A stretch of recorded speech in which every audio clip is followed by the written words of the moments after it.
So, all right. Welcome. It is Whiskey Friday, and I am drinking Glenlivet, this Founders Reserve. You know what's funny about this is I really liked this when I first got it, and that's in this bottle.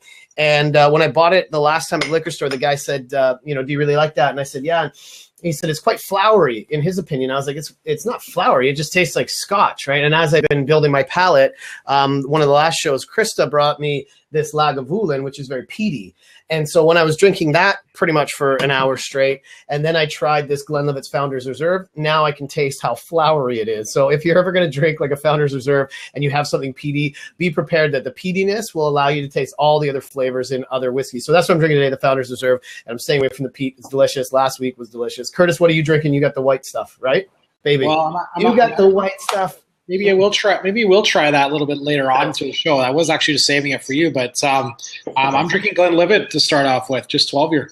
Oh, perfect, delicious. We'll be Glenlivet brothers. Yeah.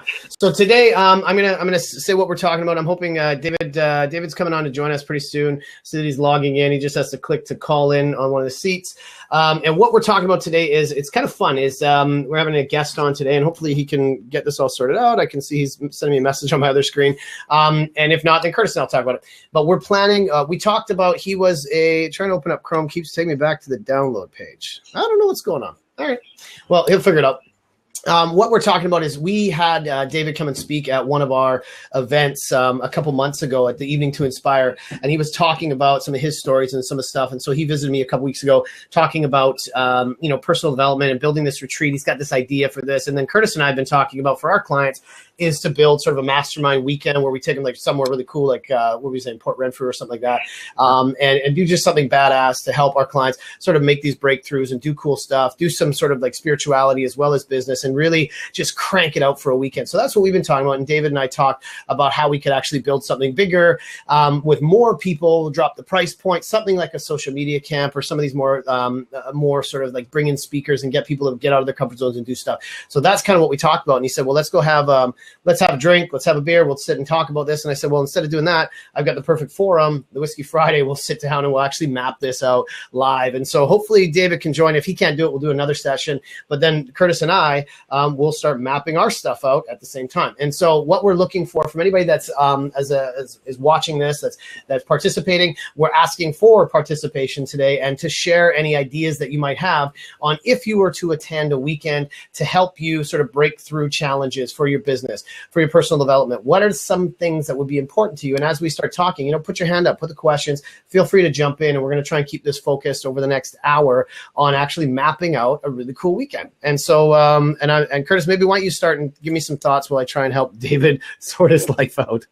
Yeah, sure. Well, first off, just in general, this is I really love this idea. First off, in two ways. One, that when you want to get something done, you just do it. And why not a better way to do it than be able to go on something like this, this kind of forum. And I love how you think of this kind of stuff, Joe, rather than sitting down, having a drink in a bar, discuss ideas, why not we record it for the benefit of everyone out there and the collective benefit of everybody's success, and, do it on live on like right now.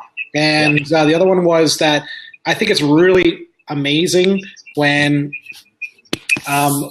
you can have these type of events where you can take a bunch of different speakers and different perspectives and different ideas and put it into one cohesive unit, and every one of those is going to have a different perspective. It's going to create its own energy about it, and all the participants in it are going to be able to come up with something together in a cooperative, creative space that's going to be really tailored specifically for the actual success of the participants. So that's the concept. It's not kind of taking our ideas or taking ideas in general and just ramming them down people's throats.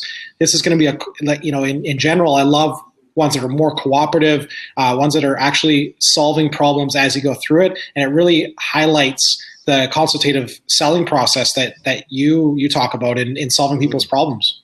Yeah, it's okay.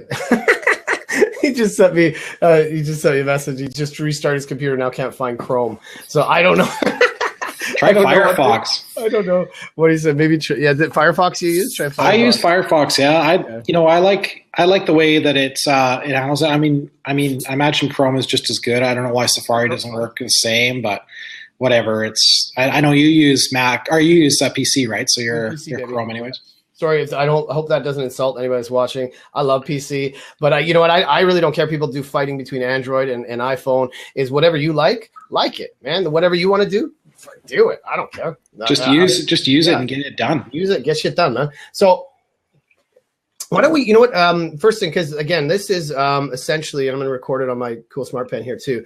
This is essentially just like a live meeting. So just like if you and I were sitting down at the pub. So anybody that wants to chime in and say stuff, go ahead. But I'm going to just run it like I would a normal meeting. Now, I want to ask you, first of all, you've been to a lot of different events and workshops and stuff like that. What are some of the sort of the events that really resonated with you?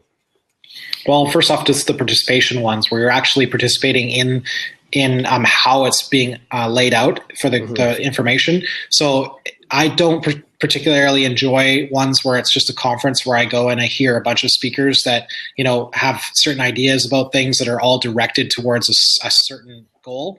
I think that there's a place for that, and I don't want to put down, in general, those kind of things. But if you are going to have one where it's not participatory, at least have like a well-rounded amount of guests where they're talking from different perspectives so that people can really feel as though they resonate with a bunch of different individuals, or, some that they do and some that they don't, rather than just one type of topic.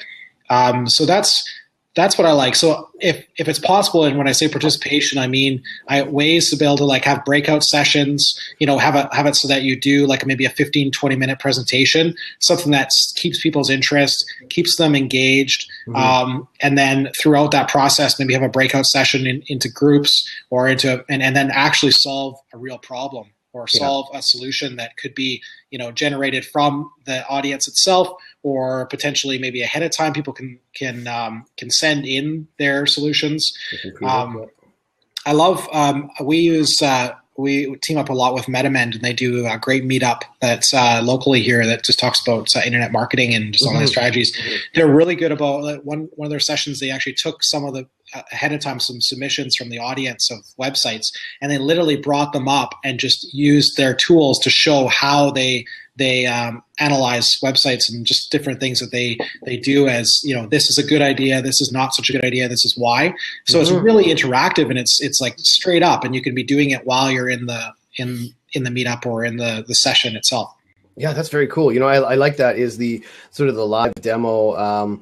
It's the whole the fear there is that whole, what was it?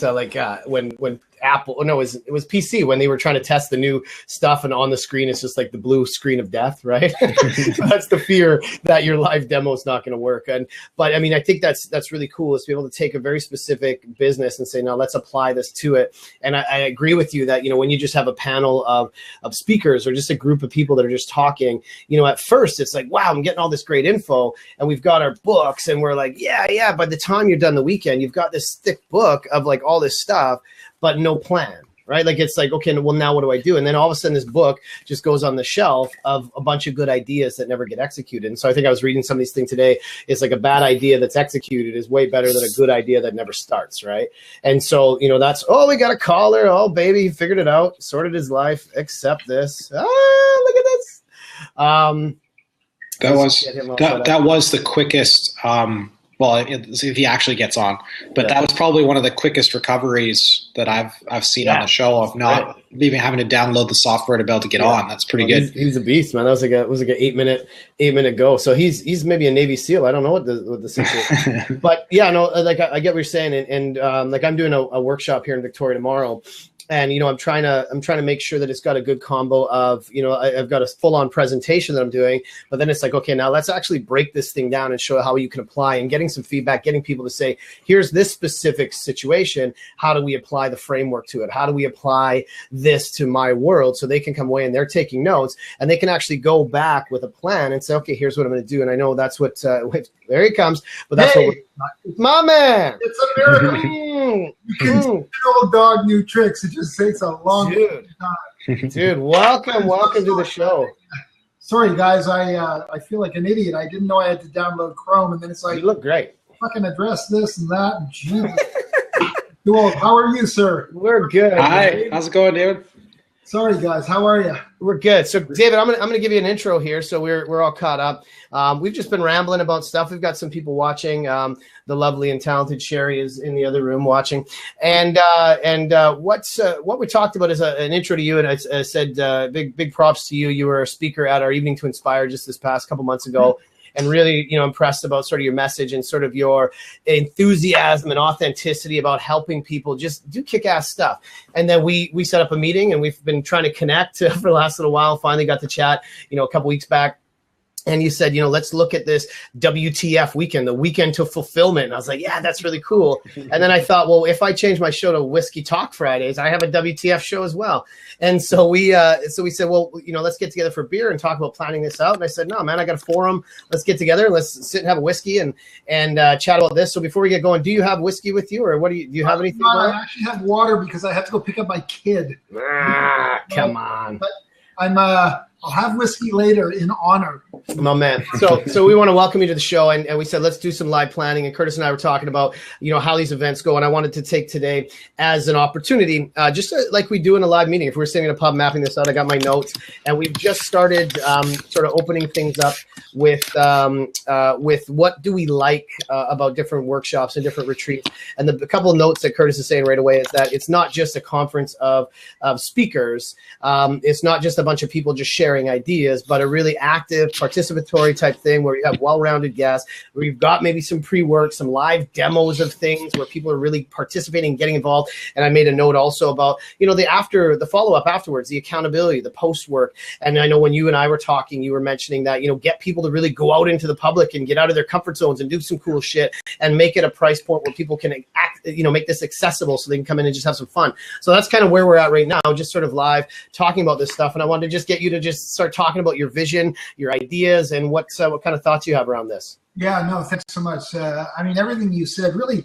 I've been kind of involved in personal, little bit about my story. I'm a high school dropout, and, because of that, I was massively insecure. Everybody around me was, off to college, and I was like slaving away in the dish pit. And then I started reading the books, right? Started reading the books and attending the seminars. And I first saw Tony Robbins when I was about 24 years old. And, I just started like eating this shit up. And the more I got involved, the more I sort of noticed there was this really cool community of people. And it really didn't matter, which was great for me, the education level. If it works, it works. And really, it wasn't so much about the education, but it was about people being passionate and committed to what their life was, their version of happiness, their version of success. And so I always followed that through. And then, of course, I started going to weekends. Along the way, I became a speaker and a trainer kind of by default. Couldn't find anybody to do the work that I wanted done. So I just kind of went out and figured it out myself. I think we've all done a little bit of that. And it just kind of blossomed from there. But the most effective weekends and, things that I've seen are really centered around, not just goal setting, but really letting people, like there's this kind of a groundswell right now. This whole, follow your passion is like such a tired cliche. It's not follow your passion. It's like seriously, what makes you happy? Like, what is it in your heart that makes you happy? Yeah. And then it's finding a way to tap into that. And I think when you get these weekends together where people come in, and first and foremost, and I really believe this, first and foremost is letting them know they're not alone in feeling this way and creating a community. And then the spin that I've learned to enjoy and that I like to put on what I do is you throw them out into the wild and blow their mind in their comfort zone. So in other words, you make them take $5, for example, and go out into the city and say, what's the best random act of kindness you can come up with for $5? Now, people will go to, you got 100 people, 70 of them will go to Starbucks and buy somebody a coffee, but you're going to have those 5 stories where they do something so incredible, where they go buy something and then they go distribute it to flowers and distribute them to old age homes and hit 20 people or something. And that's where the real magic comes up, because when you're putting people there, number one, they go, cool, I didn't know I could do this stuff, and I can. And number two, they're being supported. Now you get that mindset, and then put it in a framework where they can plan a goal, meet people that have done the shit they want to do, right? Which is really the big part. And then there's a support mechanism in place. My goal, like, I went to a really cool weekend put on by a friend of mine. I met him traveling a few years ago, and he lives in North Carolina. His name's JD Lewis, and he's an acting coach. He teaches actors, and quite a very successful guy. And he invited me up to these mountains to do this workshop. And the one thing that I always remember about like his workshop was he was always about making people accountable to each other. And I really like that. So when the weekend's over, you don't go home and say, I had a really cool weekend. You go home and you say, I've met 25 cool people. I've become really good friends with 3 of them, but 3 of them are going to hold me accountable as I'm going to hold them accountable. And that support system is there. And that's what, to me, we were discussing it afterwards. We got drunk on a couple of bottles of wine. He goes, I want to call it WTF. And I go, well, that's great, but we got to get a metaphor. And that's where WTF came up from. So, and we're drunk. It's so funny. We're like on our computers, like getting the domain names. Right? Yeah. So now, hey, my man, you told me a story. I want you to share it because you were talking about getting out of the comfort zone and going and doing something. You told me a story about how you had to go out and do some negotiating at this workshop. It's kind of cool. Yeah. That was a killer story. That's got me lots of things, especially on the sales side. I went to a workshop called the Millionaire Mind Intensive. They hold them all over all over the world. And basically they're free 3-day workshops, but there you can buy additional workshops that are, quite expensive and held all over the world. And I went to one called Guerrilla Business School, and they did this thing about negotiation. So they told us about 5 ways to negotiate, killer negotiation tactics. And the one I remember most was, they say, always finish your negotiation with this question. You look the guy in the eye. So Curtis, I'm going to look you in the eye. And and I go, you know what? I really like this. This is so awesome. I can see a lot of use for this, but I got to ask, what's the least amount you can accept for this and be comfortable with? And then be silent. That's it. And that's it. So they send us all out. There was like 800 or 900 of us out. And they said, you got a 3-hour lunch. There's 4 malls. You got to come back with something you bought and negotiated. So I went to Old Navy. My wife and I went to Old Navy. And I found this pair of jeans, and it was on the sale rack. It was $35 marked down to $25. And I'm like, okay, I got to get this cheaper. So I said to the lady, how much? She goes, well, I can switch the tab and I can get it to you for, and I think it was like $17. I'm like, okay. Well, they are on the sale rack and you really need to get rid of them. Like, what's the least you can accept for them? She goes, well, I think the $17.95. And then about a second later, she goes, but I can get you a 20% off coupon too. So I think I wound up walking out with these jeans for something ridiculous. It was like $12. And even though they were just a shitty pair of jeans, love it. The point was it pushed me to ask a question I wouldn't have asked. Mm-hmm. And it's funny because I'm one guy. 800 people. One woman got a pair of shoes for $12 that were worth $100. And I love that stuff because that's, I pull that lesson out anytime I got to negotiate for something. And if we can pass that kind of information on to people, every time I book a holiday, I book a lot of trips. What's the least? What can I do? How about this coupon? Hey, I did this. Is that worth anything? And you know what? I will promise. I'm 55 years old. I think in the past 25 years, I've never paid full price for anything. Totally, man. Yeah. And you know what? Yeah. I think a big part of that is. Sorry, Curtis. Go ahead, Curtis. I was just going to tell you a quick. I was going to tell you a joke. I was going to say my mom would be amazing at that because she can walk into a store literally and get them to pay her to take something out of that place. Like, it's crazy.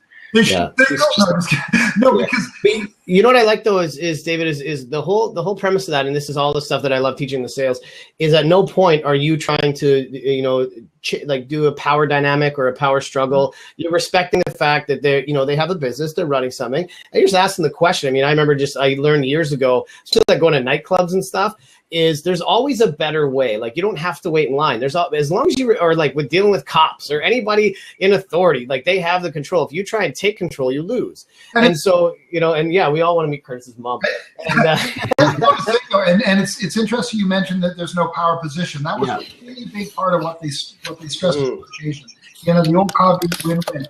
You got to make sure, and they actually said one other thing. There's one final question you should ask, and that is, are you going to do okay out of this deal? And it's so funny. Yeah. I was in Future Shop a few years ago, and I bought a video camera. It was on sale. It was like a demo model, and I said, "What else can you do for me?" I mean, And he says, "Well, I can't take off the price." Long story short, he said, "I can work in a free case." It's worth $40, but I can get you a free case. And I remembered this lesson. So I got the case and I said to him, I have one final question. He's like, oh God, the guy's trying to screw me again. And I said, are you going to make your commission on this? And he said, wow, like nobody's ever asked me that. Yeah, actually, I'm going to do pretty well on this. I spent like 12 minutes with you. I'm going to do well. But thank you for asking. So it is a valuable point, right? You got to make sure the other guy does well. Yeah. Yeah, absolutely. And you know, another thing there's like people are willing to do that, and people like actually doing that stuff. They feel like they're part of something fun, right? I think the only thing, if we did that, like let's say we did in Victoria, we probably don't want to promote it to all the local businesses that they're going to be coming around asking for deals.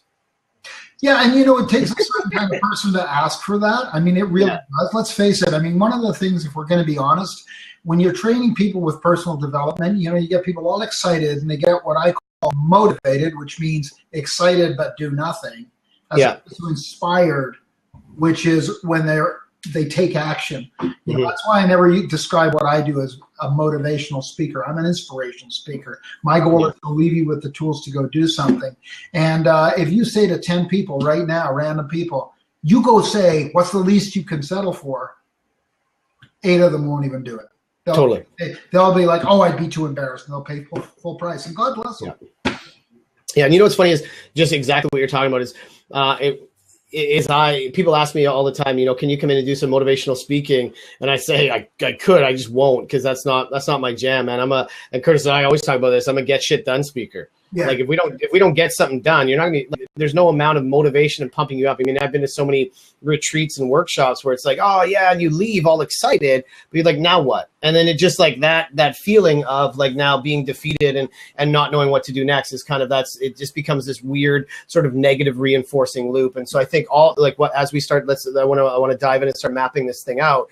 But as we start to build it, we want to say, what's the outcome here? And it could be a feeling, it could be an action, it could be just something like some kind of shift that we either made in person or after the fact. And that's why I think the post-event follow-up is really important. So, you know, if we do this event and let's say we talk about the event of itself, what are the outcomes that people get? How do we sort of ramp people up and get them set up for it? Like Curtis says, the pre-work and stuff they're going to do, the event itself, and then the tribe and the community that comes afterwards, because I think it's something that can build upon itself and it becomes a recurring theme as you go year after year. And I think we could do some really cool shit around that. And so maybe let's talk about that.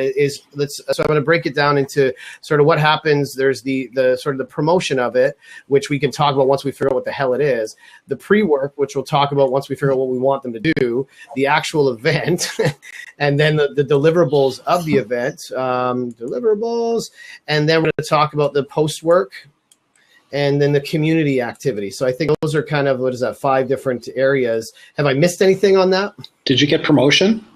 Yeah, so promotions at the beginning, the pre-work, the event itself and the deliverables of the event, and then the post-work, what they're going to be doing afterwards and the follow-up, and then the community itself and how we sort of reinforce that. And then, so I guess the reinforce, and that's all part of that. And then I guess the actual like ending of it is, you know, next promotion. So the promotion of the next types of things, that becomes then a feedback loop of itself. And call to actions. Yeah, calls to action. Very cool. Ursula, welcome. By the way, Ursula's just joined. I'm going to put her on the spot. I just had this painting done. That's my girlfriend on the wall. Yeah, baby. So that's her doing the splits on a windowsill. World-class ballerina. Whiskey Friday, kicking ass. Oh, so let's talk about the event itself and some deliverables for that. What do we want people to come away with? So that like sort of the result then. Are we talking about WTF? Sherry's in the other room here, and Sherry just asked me this morning, "How did you get? What did you do to land that girlfriend?" I still don't know, but that's why I have that photo, because when people say, "How do we know you're good at sales?" I'm like, "Look, that's my girlfriend. Obviously, I'm doing something right." So there we go. So yeah, so I want to talk about the deliverables of the event itself. What do we want people to have or experience or come away with? So they go and say, now I either feel this, I've experienced this, I'm doing this, I'm taking action on this. Let's talk about that. Well, you know, one of the key things that I find, and you know, I sort of built a basic framework of how I want WTF to go originally, you know, my version of it. But, you know, I think the key thing is like, really, what are we trying to do here? That's the question. What we're trying to do is we're trying to say to people, hey, you know what? You can do this shit.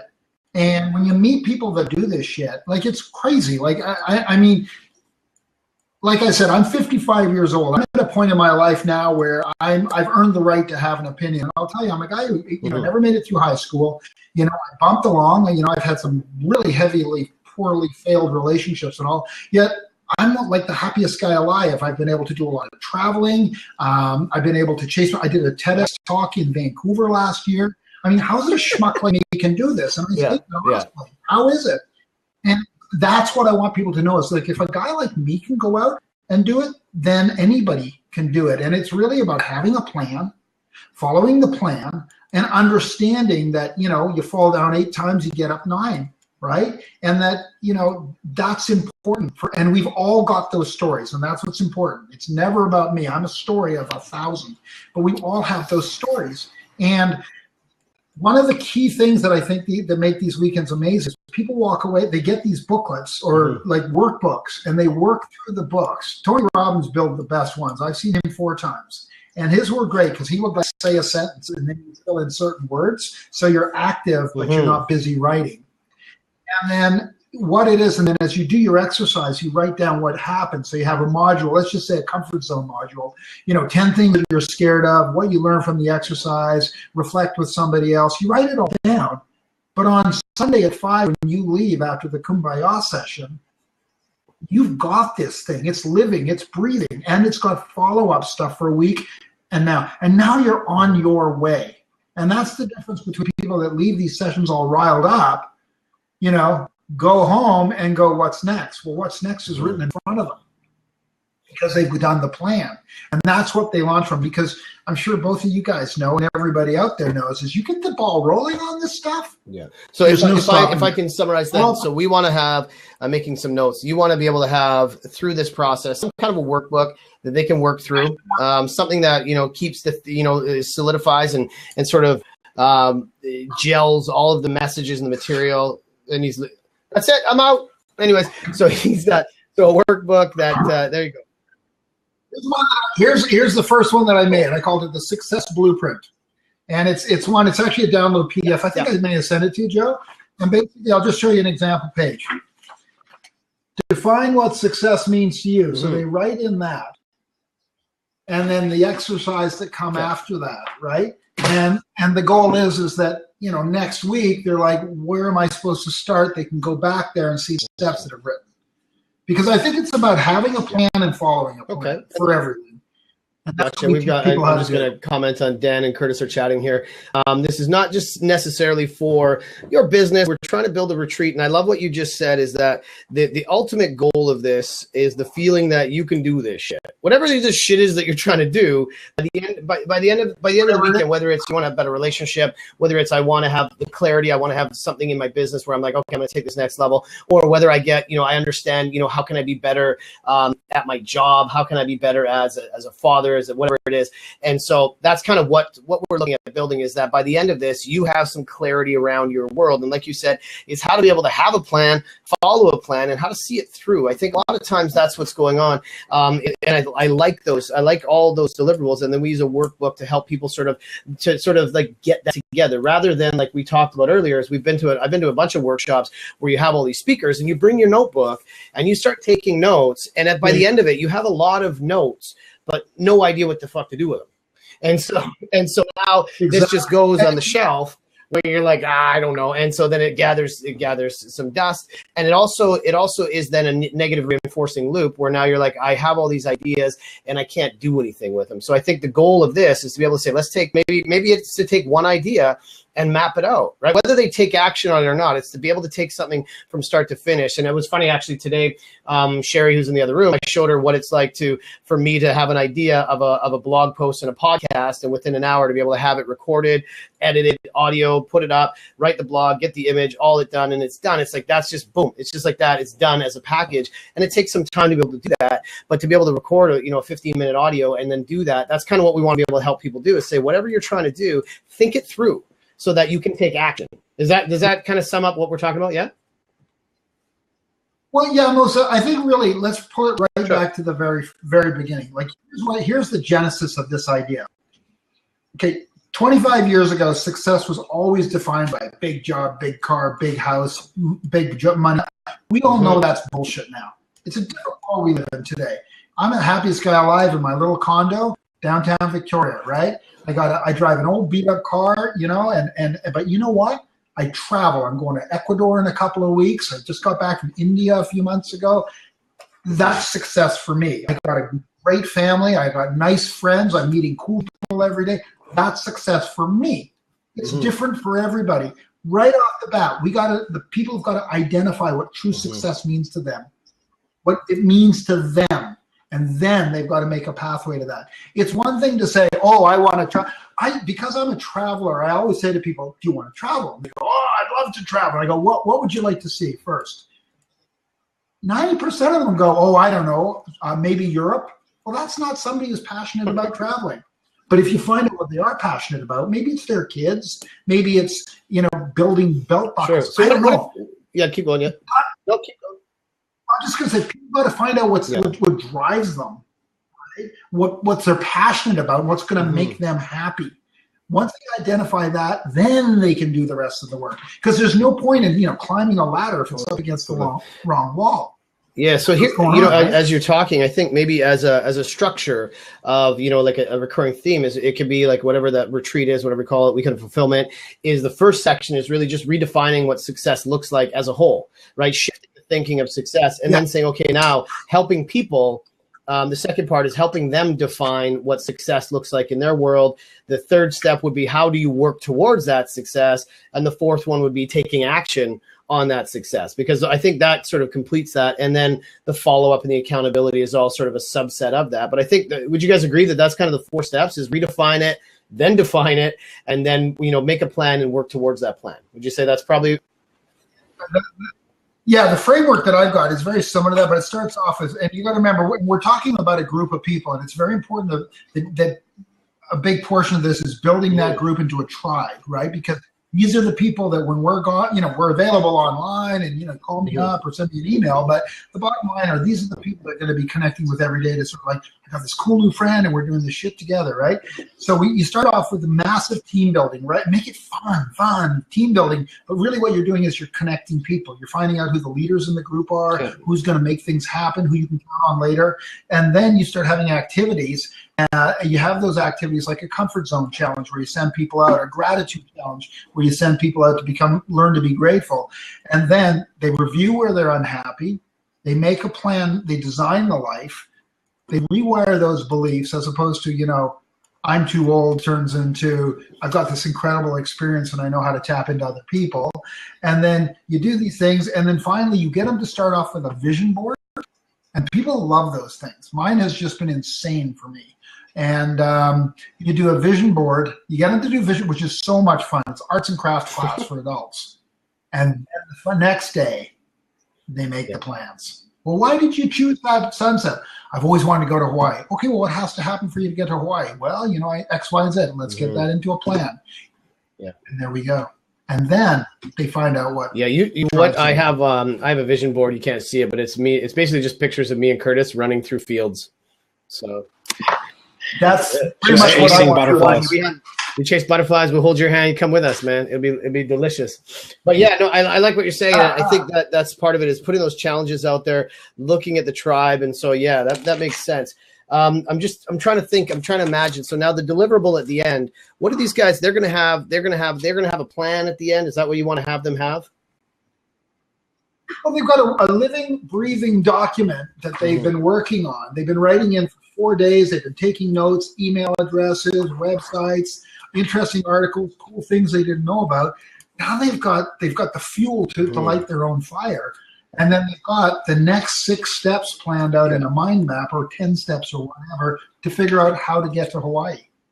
Because you know what's really interesting is my first trip I took in 1984, my first big trip, I backpacked Europe. I was 24 years old.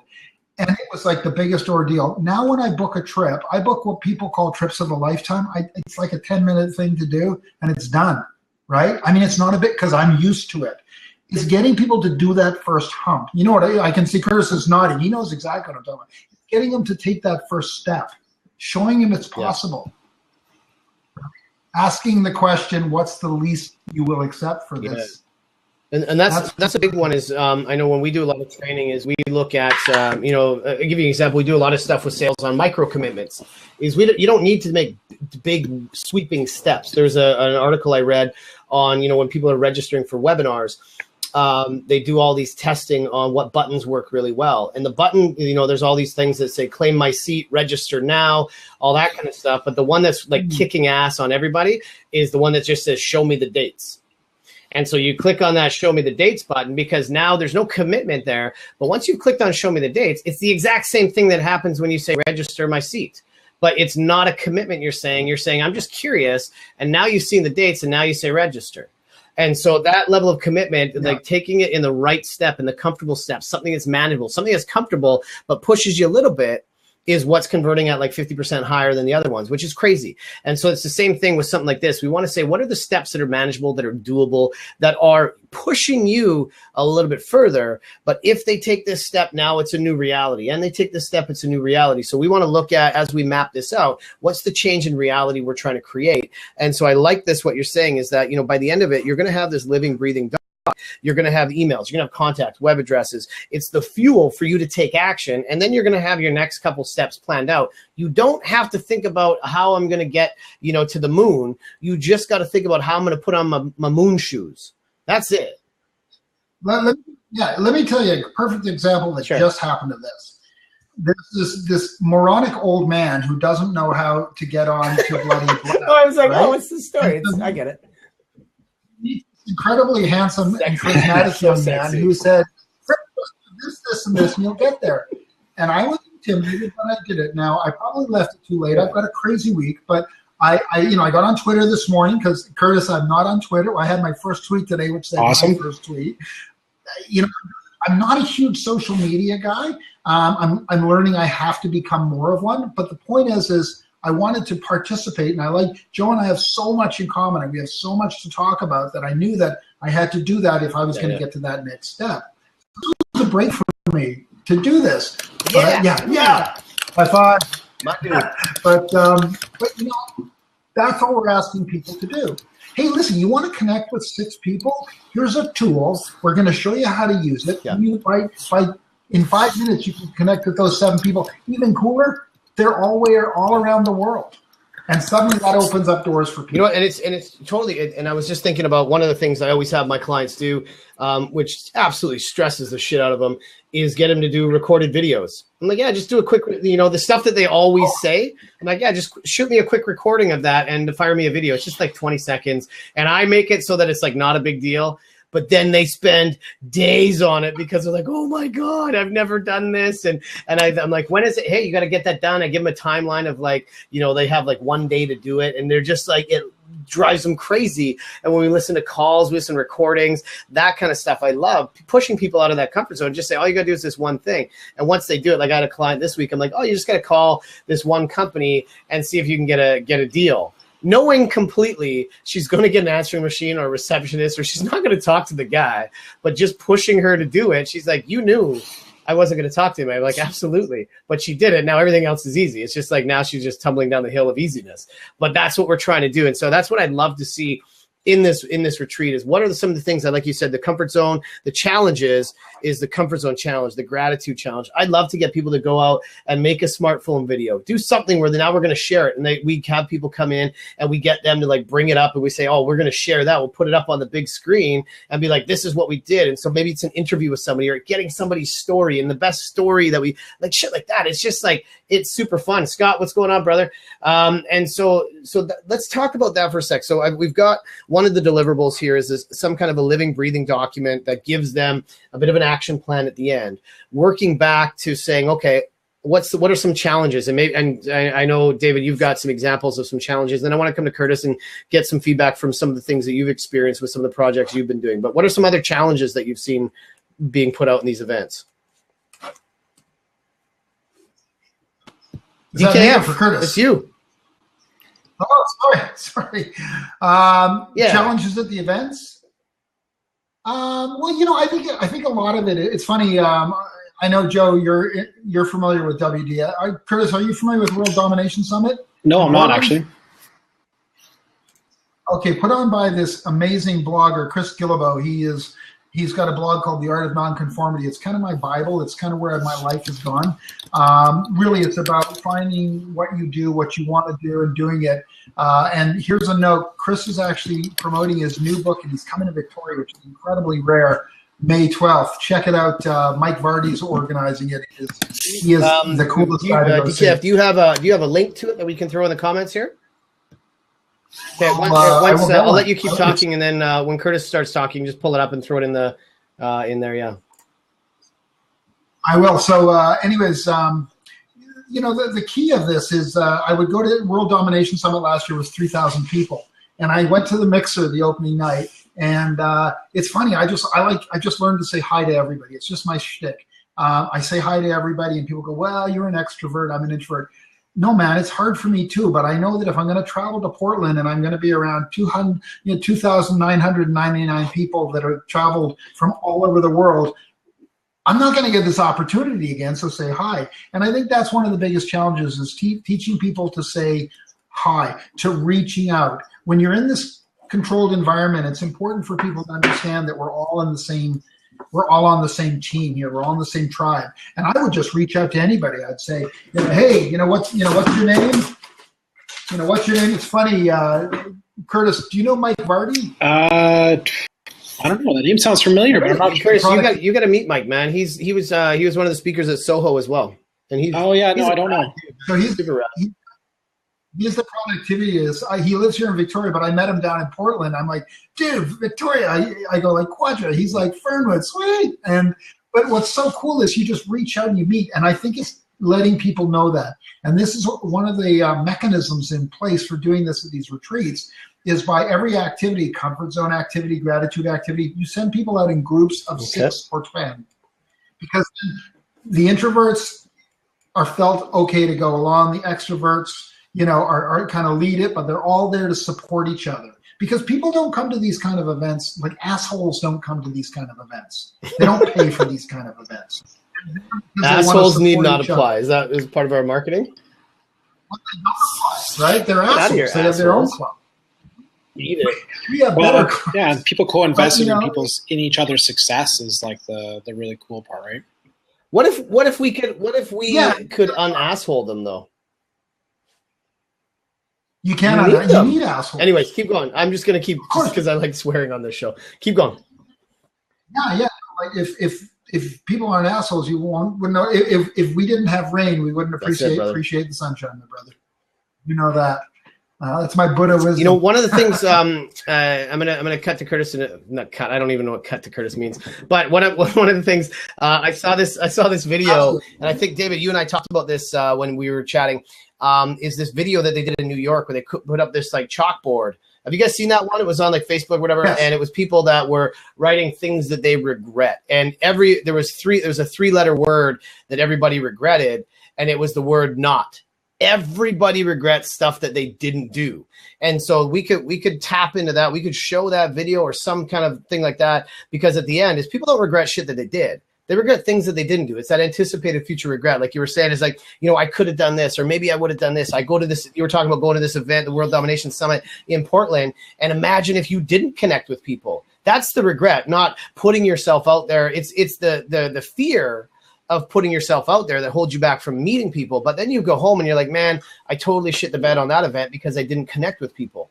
And so we have to tap into that fear. I love what you're saying, the groups of 6 to 10. So we want to put that fear on the table and say, if you guys don't take action, that's what you're going to regret, not what you took action on. Because maybe you're going to take action on something that's stupid and that doesn't work. And oh my God, what's the worst that's going to happen? So every time that I do my own like mental checklist, I always go through what's the worst that's going to happen. And I make it the absolute worst. And then when only like 2 out of 100 things of that happens, I'm like, that's awesome.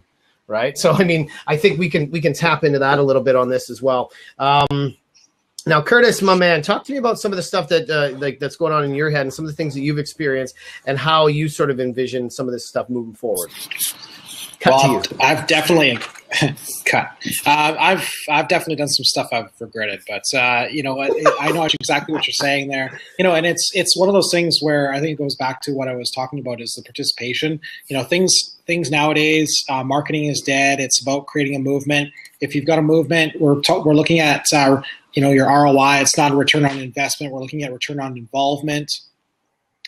So, you know, we need people that are involved. We need an event that gets people involved, gets them out of their seats, gets them putting the stuff in action as soon as possible, because it is going to go one ear and out the other if it doesn't move 12 inches from there right down here, so that they actually start using the actual, you know, third ear, which is right here. And they start making some changes in their lives and put this into practice, right? So, you know, I love that, David, you know, if you have breakout groups and they are going in and applying themselves, especially in a group activity too, because it builds trust, but also just, you know, having them go out and take action on what they're doing and get them a little bit out of their comfort zone and say, you know what, what's the worst that can happen?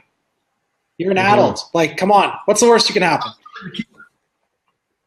You know, it's funny. I train for, well, actually, I've stopped doing it now, but I used to train youth, like under 30s, entry and job force, and they're youth to me, right? I got shoes older than that.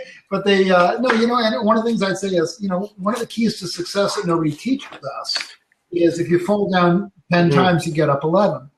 But what happens if you fall down like 13 times? They're like, get up 14? Yes.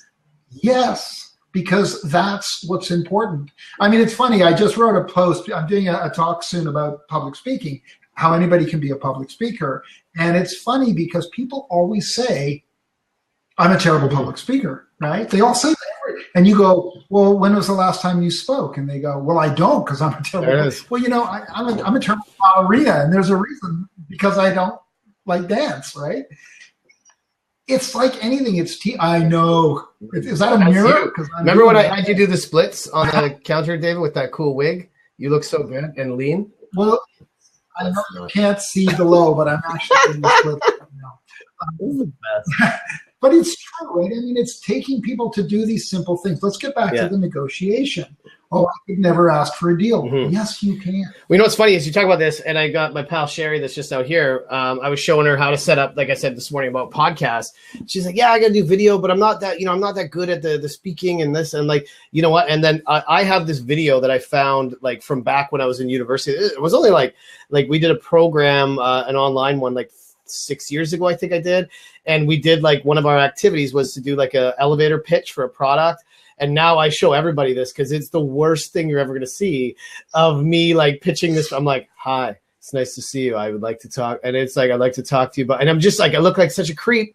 And then I go back even like 2 years ago on my podcast and on the way that I recorded audio and video, I looked like just a weirdo.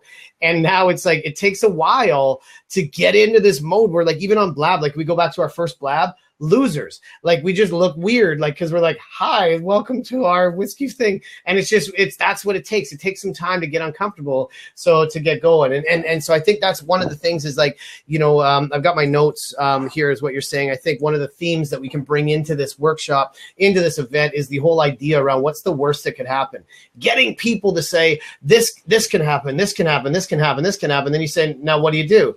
Oh, I just keep going. Because if they map out the worst shit that's going to happen, then it totally they stack on top of each other, right? That's the coolest thing about, you know, and that's the many years ago when I first saw Tony Robbins, I did the fire walk, and I always remember what he said. He goes, "Do you know why we do the fire walk? It's not to teach you new picnic tricks." Yeah, pretty fun. But he goes, you come out of the other side of that fire, and you go, holy shit, if I just did that, what else have I been telling myself I can't do? And I've always remembered that, you know, it's important that we remind ourselves, like even when I stand on stage now, when I speak, I still shit my pants a little bit, but I always do it. I always get up there, right? Mm-hmm. You know what I mean? But you just do it. You know that you're not going to die.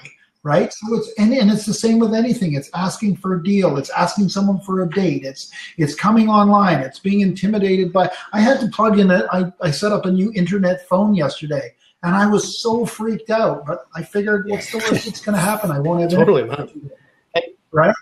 And I did it, and I couldn't believe it because all my life I'm a great cook. I'm not the guy who fixes shit like that. My wife does. You know what's really cool, man, is I was reading something about, I think it was, the rapper 50 Cent, and somebody was talking about, before he goes on stage, do you get scared? And he's like, no, I don't get scared. And they're like, well, what's that feeling that you talk about? He's like, well, it's just excitement. And so I think it's the same for me as before I go and speak is like, there's a lot of nerves, like you said, shit your pants, like all that. It's awful. And you're getting ready. But I think the more you do it, the more it becomes like this nervous excitement of like, I'm going to do this. And one of the things, like, we're always trying to challenge ourselves. And I'm making notes as we talk about this. We want to throw a challenge out to people to say, what's the one thing you're going to do? What's the one thing that you're going to take action on? Like for me, I have my webinar system that I haven't been using for a while. So a couple weeks ago, I said, well, screw it. I'm going to just build a little mini funnel and drive people to a webinar. And so I've done 3 webinars in the last week where I'm just like, hey, welcome. It's me. I'm live. Here's what we're talking about. Do some slides. We do some stuff. And then all of a sudden it's like, oh, well, that happened. And it's done. And it's like, oh, and then now all of a sudden you're getting comfortable with it. I do go-to meetings with clients. We're doing Blab, and you get more and more comfortable. So I think that's one of the things we want to ask as a deliverable. What's the one thing you're going to take action on? And then we want to try and figure out, how do we keep them accountable to that? Or can we track and say, we want everybody to post in a forum or something to say, I'm going to do this. And then we want to track how many people actually do it and then share the results of that. I don't know. What do you think? Yeah, you got to be a little careful with that, because at some point, if you start doing that, then you start becoming a babysitter versus a provider of a service. Okay, but that's not to say there's not ways you can set them up, because really what you're asking people to do is become accountable for their own lives. So if you say you need to post stuff, then you're trying to take that accountability away from them. Because trust me, it doesn't matter how many books you fill out, a bunch will fall away. Yeah, go to your corner. But you know what you can do? 2 things. Like number one, one thing that I love, which is something I'm going to put into my system, is you get people to make what they see their life like in 3 months in a letter, and you mail it to them in 3 months. That brings them accountability to what they said they were going to do, right? Because they've made this plan, they've got the book. Then you mail them the letter. Hey, Bob, really loved having you at WTF. We hope everything's going well. Here's the letter. Here was your dreams and goals. Hey, if you're struggling with anything, let us know. We're available, right? Yeah. Here's our sites, blah, blah. Plus, the Facebook page is perfect. There's a WDS Facebook page. And again, I hate to keep referring to it, but it's such a great model. There's a WDS Facebook page. It's closed, obviously, for the people that attend, but it's for anybody that's ever gone to WDS. It's gone on for 5 years now. And people just like post, hey, I'm coming to Vancouver. Hey, I've got a question. Hey, does anybody know? And everybody offers their help. So if we have a group, we have this open Facebook page and somebody goes, hey, I'm really struggling with, I'm really struggling with getting a web page built. We're hoping that somebody in the tribe knows how to build a web page, and they're going to jump on and go, use WordPress, or give me a call, or here's my email. And that's really the beauty of this. It's about building. Yeah, and you know what, you're bang on. We had 2 or 3 episodes ago, we had my friend Andy Murphy, who's on, and I've been part of his. You guys got to check out Mindset by Design Academy. I think his group is open, maybe it's closed, but what they're doing, I mean, ultimately, a lot of these things are building these communities to then sell programs. And I'm part of one of the Art of High Ticket Sales, and all these ones that are open, and people are contributing. They're asking questions. They're talking about stuff. And if we created an open Facebook page where people are talking about these ideas, then what ends up happening, the tribe, the community, they start saying, hey, you got to join us at the WTF weekend. You got to come and be a part of this. You got to be part of maybe we create a membership site. There's all sorts of stuff we can do, but it's like, come and join us. This is what we're talking about. When we saw this speaker, or when we do this activity, this is what it was about. But people can still participate as part of the tribe, but they're going to intrinsically feel like they're outside of the tribe until they've actually become a part of it, right? So we create a keystone event, an anchor event that makes them involved, makes them committed. You see, to me, like for me, it's always been about this, and it's funny that we're doing this today. Is one of my projects this week, and I'm just halfway through it, is I'm starting a meetup group. Yep. And I was telling you about this, Joe, and it's called Inspired Victoria, and I just put the page up. I put it up about half an hour before we got on, and I was able to get my spot at the coast. I got a room at the coast for us to have got my room at the Coast, which is very cool because that gives a little bit of credibility too. And it's just about creating a community of people that can share ideas, but people that are doers. You don't want people showing up going, oh yeah, I'd really like to do that one day. Go away. We want people that are like, I want to do this. I need a plan. I need advice. And oh, you want to do that? I've done that. How can I help you? Because how can I help is the most powerful question anybody can ever ask. And it opens up the door for both parties to have massive success. And that's my goal with Inspired Victoria, is to create that. So I'll put the time down. It's a meetup limited to 45 people. I have a feeling this thing will develop. Now imagine we get that tribe together, and then we come in, the three of us, and we introduce, hey, guess what's coming up in 2 months? WTF weekend. Cool. Yeah, I love it. Well, you're speaking Joe's language. We've got somebody. Yeah, absolutely. We've got somebody who wants to join you. He's got a quick question. I'm going to bring him in. Again, don't be weird. This is Motivated Dude, veteran startup guy. He's got an investors meeting. So come on in. Welcome to the show. I'm going to get you to say what your name is, what your question is, brother. Hey, man. How you doing, man? How you doing? There's a lot of pop-ups coming on the screen. I'm new to Blab, so I think I'm in. Can you guys hear me? Yeah, we can hear you. Where are you at? I'm in Dallas, Texas, man. Cool. What's going on? Hey, well, I'm and I don't mean to take over your conversation, so I'm going to be totally quick. I like listening a little bit more than talking, so folks. But I've been working on a startup for it's kind of like Dollar Shave Club. You look like you could use a little bit of Dollar Shave Club up there. He's a $50 Shave Club. That's it. But you know what? Hey, you're the negative $5 Shave Club, David. But anyways, we're starting a company called ammosubscription.com. So it's kind of like the Dollar Shave Club, but you get bullets in the box instead. Love it. Yeah. So I got an investor who is, the dude is all in. He's needed $200,000, and he's going to provide the $200,000. And we've had our initial meeting, and he came back with a counter offer, and we're kind of going back and forth on what we want. And he gave me a weird offer, and I just wanted to throw this past you to see if anybody had some possible, pitfalls this might create. Sure, man. Okay, so here it is in a nutshell. He's going to give me $200,000, and I'm going to give him 20% of my company, right? And it's a startup. I've never sold a single freaking bullet, so he's got a little bit of risk going forward, right? Mm-hmm. So he's going to take 20% of the company, but he has like a little curveball on it. He says until he reaches getting paid back up to $300,000, right? He wants it to be 50-50, and when he gets his $300,000, it would revert back to 80-20. So that's a weird curveball. I'm like, crud, I don't know. 80 for you or 20 for him? 80 for me, 20 for him. Yeah. But until he gets his return, he wants it to be 50-50 because it's basically his net worth and all that kind of stuff. He didn't want to let some dude run with his $200,000 without being able to make decisions with it. That makes sense. Now he obviously he's doing 50 on net. Does he want control? No, it's 50% on the thing. I think he wants, if I say this is what I'm doing with the money, I think he wants to be like, if he thinks it's a crazy idea, I think he wants to bring in a mediator or something to just slow it down. He wants to, yeah. So you're basically what he wants to do is he wants to be a partner until he makes his 300 G's, and then he's gonna revert back to a silent partner with no controlling interest. And so then what's gonna happen? Then you have all the say. So he wants to actually help you make decisions right from the start, which is a trick you want. Right. And so that's kind of, he's trying to mitigate his risk, but then all of a sudden the question is that we had this talk on a couple shows ago is he the right kind of partner for you? Is he going to help accelerate your growth, or is he going to be somebody that's going to handcuff you and want to know what's happening with his money? Well, it could go either way. Now, the history behind the relationship with this guy, I'm a veteran guy. He's an Army Ranger guy, and he's been my business coach for the last 6 years, right? And in different businesses. I've owned a couple businesses, and so he's helped me actually grow my other businesses because I pay him as my coach, right? And so I do trust the guy. He helps multi-million-dollar companies all the time.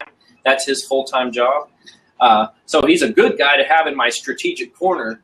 And since I do have a 6-year history with the guy, he's like the best partner out there, kind of.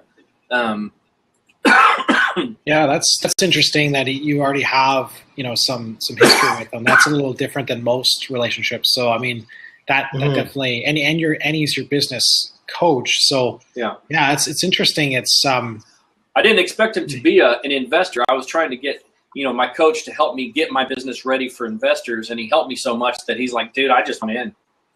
And so that's kind of how. My only suggestion to you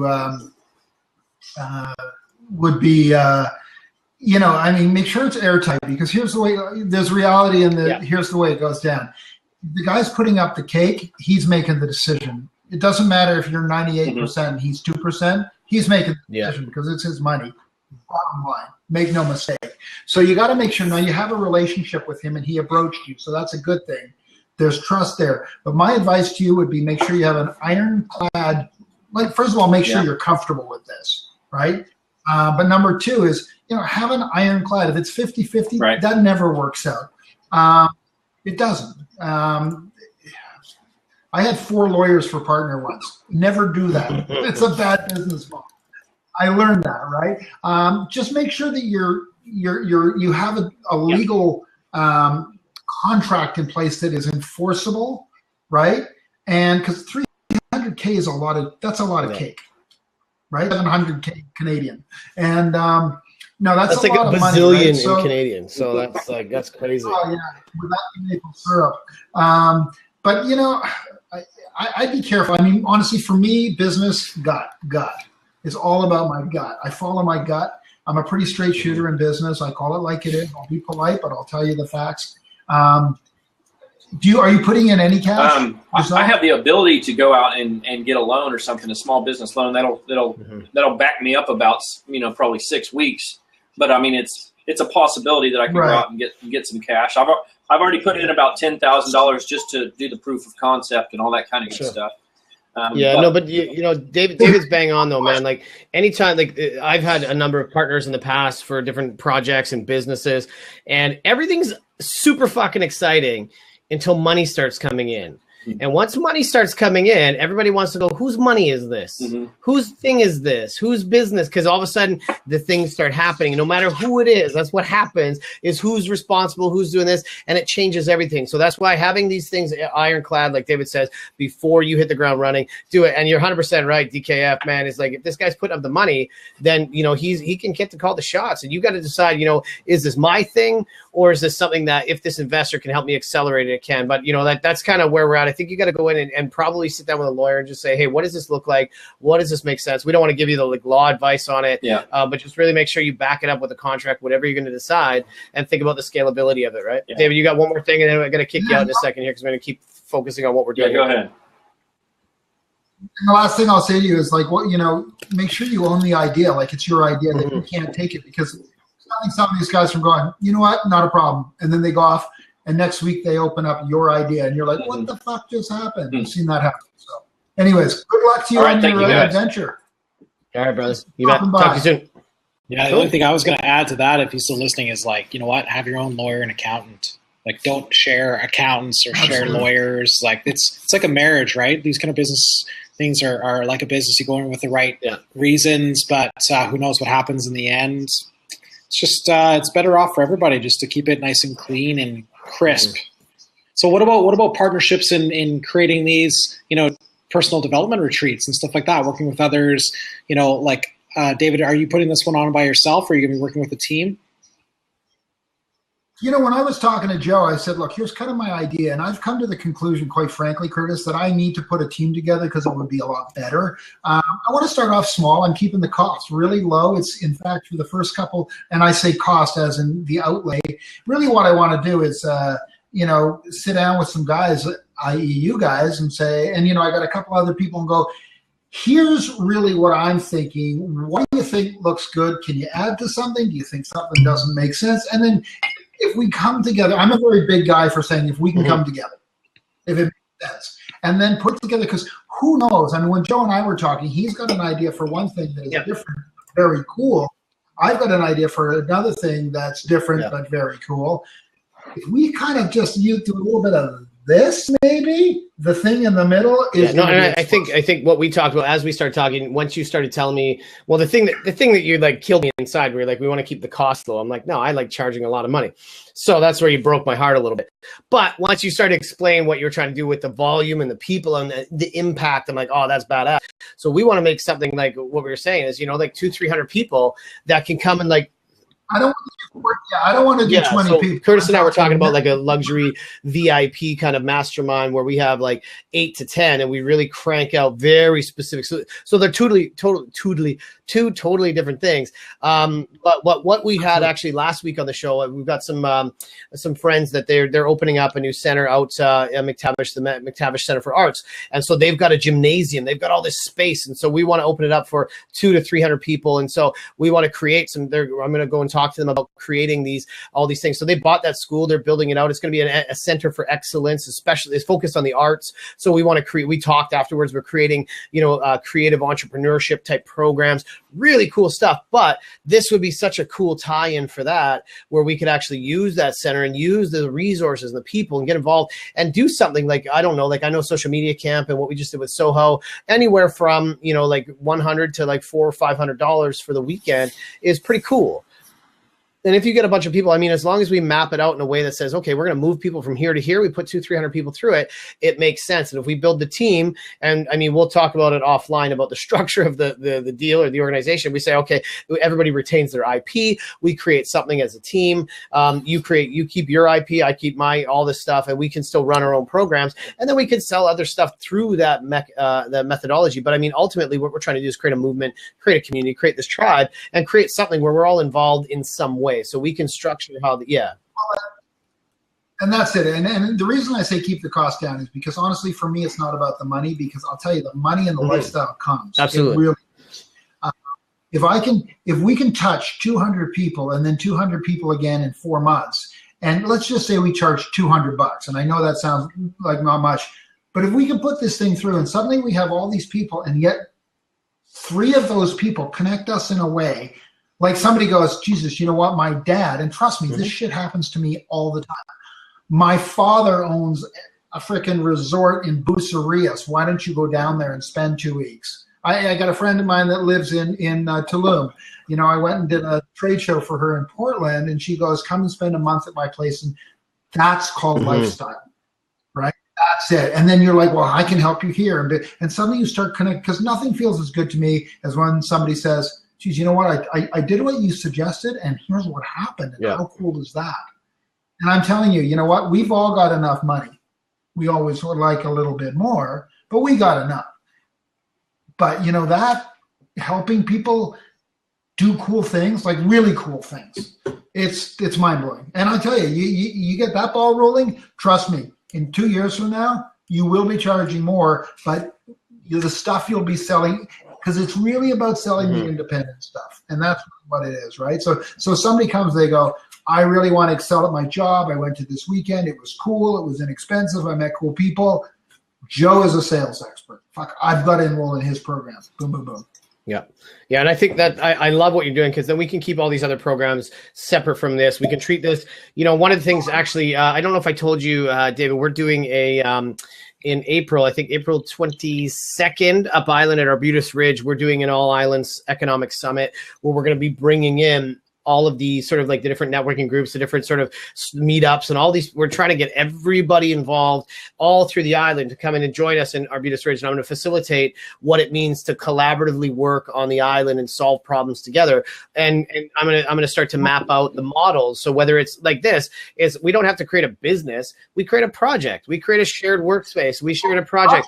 You create referrals, you create channel partnerships, you create affiliates, you create all these different things that actually you can structure a whole different bunch of ways to create channel partnership within your market and solve customer challenges. And I think I love what you just said. We're helping people do cool things, create a weekend that helps them move from one reality to another. And that's a project, right? And so that's essentially, I think, what we've come to. And I want to, now we're at 3:15, and we went a little bit longer. But I want to wrap it up. Usually what we do is it's like Jerry Springer, final thoughts. And so what I want to do is, and then we're probably gonna chat for a little bit online here, Curtis and I. If you want to stay, go ahead. But we're gonna stop the recording in about 5 minutes. But I want you guys to sort of summarize what you hope to get out of the weekend. I'm going to start with Curtis, then DKF, and then I'll just do my last couple moments here. I really love where we're going with this. Actually, when you're looking at something like this, it's about mapping it all out, realizing where you can look at, in your tribe for resources, and then actually getting shit done. That's massive for me. I love the participation element potential for one of these types of things. So the more participatory, the better. So I love what you're talking about, David. About the breakout groups and about that kind of stuff, because I think that's really where it's at. The only other thing I guess I would mention too is that I really love the way that we've been talking a lot about community, tribes, not necessarily needing to make a bunch of cash on your idea for doing a development retreat. It's more about just really connecting some really major players that are wanting to make changes in their lives together with you at the same time, and then really being able to leverage that towards everybody's cooperative success in future retreats, or maybe your own business, or what your interests are, and just really see how the world with great intention just completely unfolds for you with where you're at with in your own professional development, your personal growth. So I'm looking forward to just being at every one of your guys' events, because I know where your guys' heart is at, and I hope that other people out there are getting some some great ideas about or some motivation about creating their own things. And just, if you have an idea, just make it happen. Have a blab like this and just bring people on and get some people cooperatively, invested in your success, and just make it happen. And so thanks a lot for being on the call, David. And thanks, Joe, for setting this up. Love it. Yeah, Curtis. Yeah, absolutely. Curtis, where's home for you? Are you Victoria, brother? I live downtown too. Curtis is the shit, man. He's live in the Hudson. Him and his wife own Design House Salon right in the Hudson. Oh, nice. So you can come get your hairstyle there. Can you do anything with this? This is all ages show. Oh, I'll stop by. I live close by. I won't say it publicly, otherwise Joe will be knocking at my door at 2 a.m. Come on, you said I could come over. No, listen, great chat, guys. Awesome conversation. Yeah, no, and it's exactly what you're saying, right? It's about spreading the tribe. Like, the thing that I get out of a lot of this is, like, to me, I really have learned in my life and my career is the best thing I can do is connect with cool people doing cool shit, help other people be successful, and then it makes my life successful. And I just think that every time we do this, we learn something new, and we meet fun people and cool people, and we get to do really cool stuff. And I really mean that. I know it sounds a little ubiquitous, but it is. We get to meet friends and say, well, tell me about this and how can I help? And oh my gosh, I'm going to do that. And how can we do it? I'm starting to now plan my trip for the fall. I'm not quite sure where it's going to be, but I can reach out to people and say, well, what do you think? What should I do? Or where should I go? Or what should I see? Or how can I help you? Or you need to help with that project. And it's just so exciting to me. Like, it's so exciting. So it's not about the money for me. And here's why. Because I know the money will come. I'm writing a post right now about how going to the gym. I go to the gym a lot, and I go to the gym now. I'm 55. It's a lot different than when I was 25. And the reason I go now is to keep a commitment to myself. I can barely bench 1/10 of what I could bench when I was 25, but that's not why I go. The fitness will come as long as I keep my commitment to myself. Does that make sense?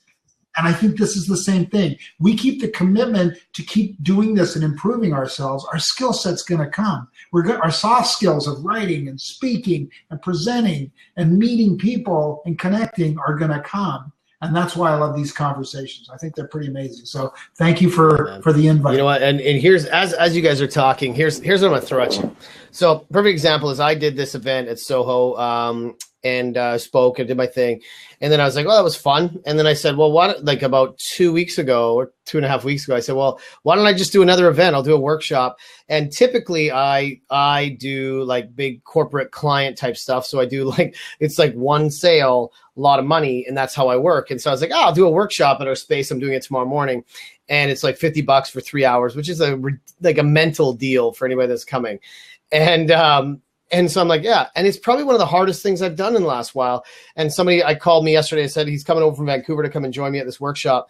And he was like, how's it going? I was like, man, it has brought me back to like old school sales where I'm like, I've got people in my follow-up. I've got in my CRM. Like, how are we doing? You want to come? It's $50. I'm like, I've not chased for $50 for a long time, but it's such a good experience to like get involved and say, you know, every single person that I'm talking to it's really important what's going on in their world and what's happening. And it's kind of shifted my thinking. It's just only the last couple of weeks where I'm like, oh, you know what, that makes a lot of sense because it's different. I'm having bigger conversations with less people. But what I want to throw at you guys is like you said, David, and both of you guys said it. It's not about like the idea. It's about let's do something. So my throw at you guys is to say, let's pick a date. Let's pick a fucking date where we say, you know what if we started with 50 people?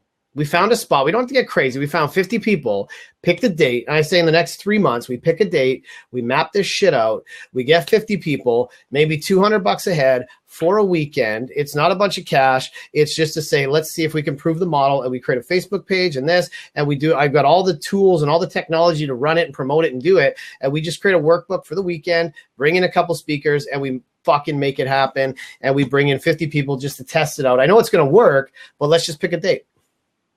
How about that? I'm gone the last 2 weeks of June. May. We're looking at June. Let's do the second weekend, 10th, 11th, 12th of June. Just look here. I think that sounds good for me. We're going to be Chantal and I are going to be in New York at some point in June. I think actually James, you'd probably be able to help me out more than this. I think it's like the first week in June or something like that. But yeah. So we'll figure it out. So we'll go offline. We're gonna do this, but I just like do this shit. Scott's not here anymore either because we put him on the spot last time. But you know, like this, I think we should just pick a date and screw it. Say 50 people because the same thing is I've done. Just like I was saying earlier, is I've done webinars where I'm like it's for me to just get out of my comfort zone and do the thing and impact even one person. I've had webinars where one person shows up. And then I have a button that says hide the number of attendees. And I'm like, hey, everyone, how we doing today? That's the message is like, let's help one person. So even if we get one person to show up, let's do a weekend. So let's try and get 50. Let's make it happen. Let's impact somebody somehow in June. It's right before my birthday, so it's perfect. Let's do it.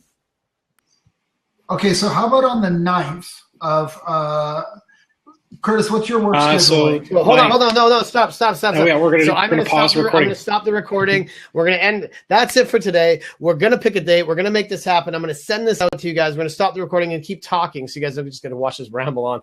But thank you, David. I just got to say, thanks for showing up, man. And actually, you know what? Thanks for being so kick-ass and figuring out a way to make this all work. Because a lot of people will be like, you know what? It's just not working.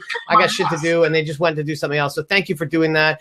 Curtis, as always, you're just a kick-ass dude. I'm excited about doing this. I'm excited about impacting some people. And that's it for today, Whiskey Friday. Thank you guys for hanging out. Thanks for everybody that joined and the questions and all that. And now we're going to be off the air in 3, 2,